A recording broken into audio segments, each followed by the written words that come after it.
Auzubillahiminash-shaytanir-rajeem. Bismillahir-rahmanir-rahim. Assalamu alaikum, the students of class 11th. Hope you're all very well. So students, we are doing a lesson from Hornbill book, that is, we are not afraid to die if we can all be together. We have done some portion of this story.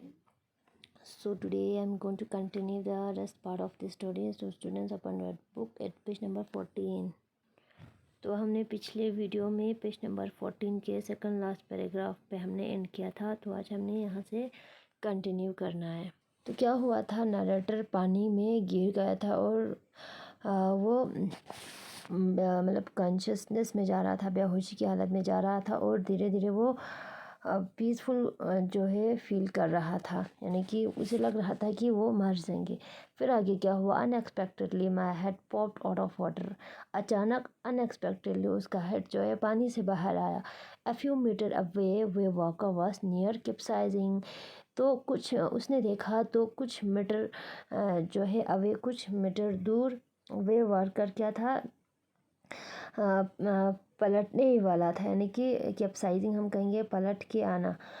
तो वे worker उनके ship का नाम था, वो पलट रहा था फिर से, यानी कि पहले क्या हो रहा था, वहाँ पे एक बहुत ख़तरनाक एक वेव्स आया था, तो उसी वेव्स की वजह से वो पलटने ही वाला था। हर मास्ट ऑलमोस्ट हॉरिजेंटल, जो मास्ट होते हैं बीच वाले लकड़ी, वो ऑलमोस्ट पूरा हॉरिजेंटल हो चुका था, यानी कि पूरा शिप जो है पलटने ही वाला था।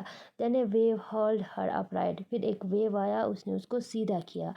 माई लाइफ लाइन जो टॉट, तो जो उसने लाइफ लाइन जो पहना था जैकेट वाटरप्रूफ, वो क्या हुआ टॉट हुआ। टॉट यानी कि टाइट हुआ पानी की वजह से।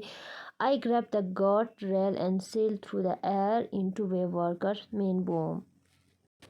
तो उसने क्या किया, गॉड रेल को, यानी कि उसके पास कुछ रॉप जैसा चीज़ था, उसको मतलब उसने वेव वर्कर के टुवर्ड फेंक दिया। तो subsequent waves toss me around the deck like a ragdoll. एक तेज़ फिर से एक वेव आया, उसने उसको क्या किया, एक झटके में उसको शिप के डेक में पहुंचा दिया। डेक यानी कि जहाँ पे मतलब ऊपर वाला हिस्सा जहाँ पे रहते हैं हम, जहाँ पे मतलब ऊपर वाला हिस्सा जहाँ पे बैठने का जगह होता है। माई लेफ़्ट रिप क्रैक, तो उस नरेटर के थे, उसके लेफ़्ट रिप्स जो है क्या हुआ, क्रैक हुआ। My mouth filled with blood and broken teeth, उसके मुंह में पूरा जो है दांत टूट गया और उसकी वजह से ब्लड भर गया था। Somehow I found the wheel line up the stern for the next wave a hung on. किसी भी तरह से उसने क्या किया, व्हील को उसने ढूंढ निकाला और line up the stern for the next wave and hung on. Stern हम कहेंगे आगे वाले हिस्से को, तो वो किसी भी तरह से आगे वाले हिस्से तक जहाँ पे व्हील था वहाँ तक वो चला गया। And for the next wave and hung on, फिर नेक्स्ट वेव तक वो वहाँ पे खड़े रहे। वाटर वाटर एवरीवेयर, तो हर तरफ पानी ही पानी था। I could feel that the ship had water below. उसने ये फील किया कि शिप के नीचे वाले हिस्से में भी पानी भर चुका है, पानी आ गया है। But I dare not abandon the wheel to investigate, लेकिन उसे हिम्मत नहीं हुआ कि व्हील को छोड़कर उस चीज़ को इन्वेस्टिगेट करने के लिए चले जाओ, क्योंकि किसी मतलब व्हील को तो देखना था। Suddenly the front hatch was thrown open and Mary appear, तो अचानक फ्रंट का जो हैच कहेंगे हम एक दरवाजे को, यानी कि शिप का नीचे वाला हिस्सा भी होता है ऊपर वाले हिस्से, जैसे कि आप लोगों ने देखा होगा ऊपर वाले हिस्से में जैसे कि आम बैठते हैं और नीचे वाले हिस्से में कमरे वमरे होते हैं, तो वहाँ से निकालने के लिए एक दरवाज़ा होता है वो नीचे से ऊपर, उसको हम कहेंगे हैच, यानी कि ऐसे जैसे कि एक पीठ की गड्ढे की जो ढक्कन होता है उसकी तरह। तो वहाँ से क्या हुआ, मेरी आया। We were sinking she scream, वो चिल्ला कर कहा कि हम डूब रहे हैं। The deck are smashed we are full of water, तो डेक भी क्या हो चुका है, स्मैश हो चुका है, हम जो है फुल पानी में है। Take the wheel I shouted as I scramble for the hatch, तो उसने क्या किया, उसने चिल्लाकर कहा, मतलब नरेटर कहता है कि चलो तुम व्हील को संभालो, मैं क्या करता हूँ, मतलब फिर से उसने उसको कहा कि व्हील को संभालो, फिर वो जल्दी जल्दी हैच से नीचे की तरफ गया। Larry and Hap were pumping like madman, Larry और हाप क्या था, दो क्रूमैन था जिनको उन्होंने कहाँ से लाया था, अफ्रीका से। अफ्रीका के केप टाउन से उन्होंने लाया था। वो दोनों क्या कर रहे थे, पाम कर रहे थे एक पागलों की तरह। ब्रोकन टिम्बर हंग एट क्रेजी एंगल। तो लकड़ियाँ टूट चुके थे जिस तरह से एक मतलब एंगल एंगल बने थे। The whole starboard side bulged inward. जो राइट स्टार बोर्ड कहेंगे हम राइट साइड को, right side of the board, वो पूरा क्या हो चुका था, अंदर की तरफ पूरा बल्ज हो चुका था, यानी कि टूट के अंदर की तरफ आ चुका था। Clothes crockery jars tin and toys lodge about into in deep water. तो जितने भी क्लोज थे, क्रॉकरीज थे, जार्स थे, टिन्स थे, वो सब पानी में क्या हो रहा था, स्लॉश हो रहा था, यानी कि तैर रहा था पानी में, पूरा बह गया था।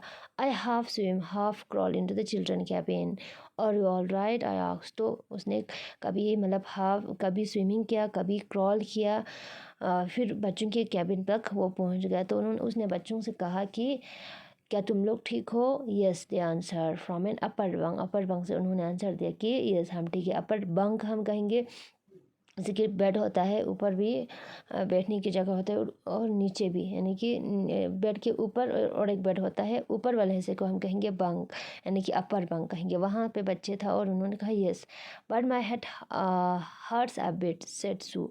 तो सुजैन ने कहा कि लेकिन मेरा सिर जो है थोड़ा दर्द हो रहा है, pointing to his big bump above her eyes. उसके आइज़ के ऊपर एक फोड़ा निकला हुआ था, उसको दिखाते हुए कहा लेकिन मेरा सिर दर्द हो रहा है यहाँ पे। I had no time to worry about bumped head. तो नरेटर कहता है मेरे पास अभी इसको देखने के लिए टाइम नहीं है। अच्छा, फिर आगे क्या हुआ?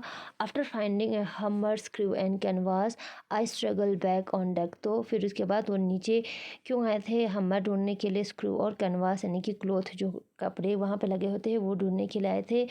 फिर उसने क्या किया? स्ट्रगल बैक ऑन डेक, फिर से वापस डेक में ऊपर वाले हिस्से में वो चला गया। With the starboard side based अपन। जो स्टारबोर्ड साइड था यानी कि राइट साइड था, वो पूरा ओपन हो चुका था। We were taken water with each wave that broken over us. उन्होंने क्या किया? जो पानी अंदर आ चुका था वो उसको निकालने की कोशिश किया, उसको निकाला। If I could not make some repair we would surely sink. तो उन्होंने कहा कि मतलब वो नरेटर कहते हैं कि अगर हम कुछ इसका रिपेयर नहीं करते तो बेशक हम वहाँ पे डूब जाते। Somehow I managed to stretch canvas and secure waterproof hatch cover over across the gaping hole. तो कुछ भी करके उसने मैनेज किया कि कैनवास को स्ट्रेच किया और क्या किया, वाटरप्रूफ हैच लाया, ताकि क्या करने के लिए, जो गैप्स था उनको मतलब उन पे मतलब कवर करने के लिए, ताकि पानी अंदर ना आए। Some water continue to stream below. कुछ वाटर जो है नीचे की तरफ जाने लगा continuously, but most of it was now been deflected toward the side. लेकिन सॉरी, कुछ वाटर जो है कंटिन्यूसली बिलो नीचे की तरफ से आ रहा था, लेकिन साइड में जो पानी था, but most of it was now been deflected toward the side, side से जो है जा रहा था।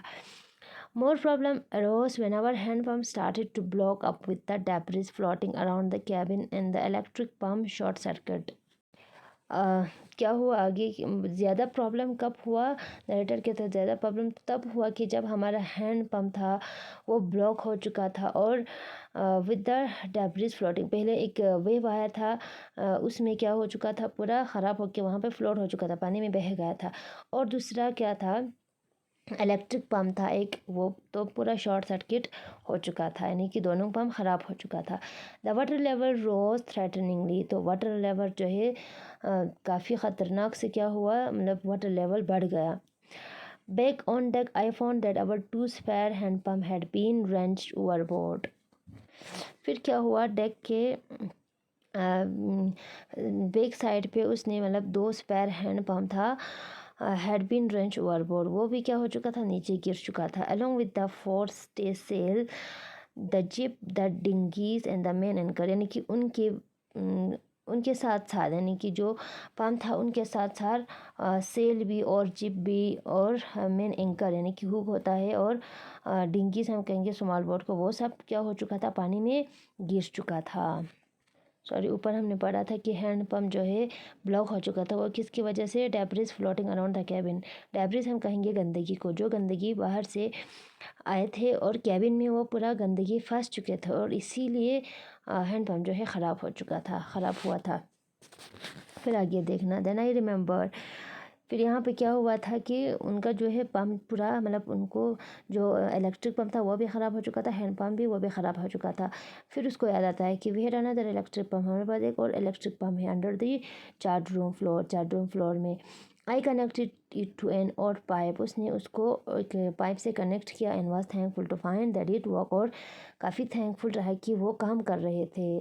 The night dragged on with an endless, तो bitterly cold routine of pumping steering and working the radio. तो उस रात क्या हुआ, काफ़ी एक क्या हुआ पूरा मतलब उस रात उन्होंने पूरा एंडलेस जो है काम किया।